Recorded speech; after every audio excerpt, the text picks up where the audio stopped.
And so far in the Olympics in Tokyo, we've been seeing a lot of historic moments. One such moment will also happen today. Laurel Hubbard from New Zealand is the first open transgender to be participating in the Olympics. She's going to be taking part in the weightlifting competition later today. And it stirred up a huge debate. Some have hailed the International Olympics Committee, saying that this is a progressive, inclusive move.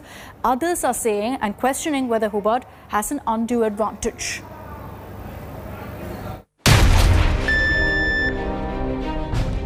Weightlifter Laurel Hubbard will become the first openly transgender athlete to compete at the Olympic Games when she participates in the 87+ kg category.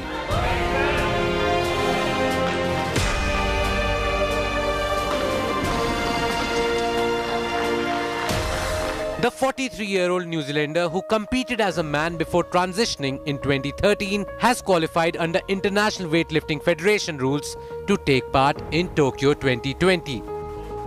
Her qualification has been divisive, however, with some questioning the fairness of transgender athletes who have been through male puberty competing against the women, especially in power sports.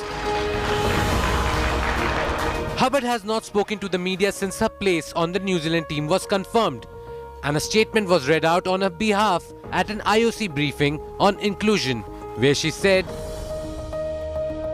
"I see the Olympic Games as a global celebration of our hopes, ideas and values.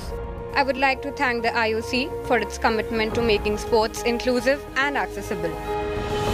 The IOC cleared the way for transgender athletes to compete in Olympic women's events without gender reassignment surgery in 2015. They issued guidelines on the testosterone levels allowed. There's differences between all the athletes as well, so we need to make sure that all those are taken into account, and by giving sport and the sporting community a framework and guidelines, then they can actually work with that to produce their own rules and regulations that work in their sport, so that as many people as possible can take part in that sport. It's as inclusive as possible, but maintaining that fairness.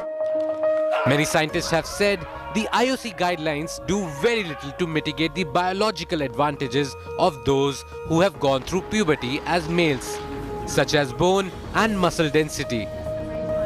It's that Laurel Hubbard has earned the right to be here at the Olympic Games after having satisfied the IWF's eligibility criteria and after having met the necessary performance standards. The athletes that we're speaking to are wishing her the best for the competitions, and so is the IWF, who supports Laurel as we support every other weightlifter.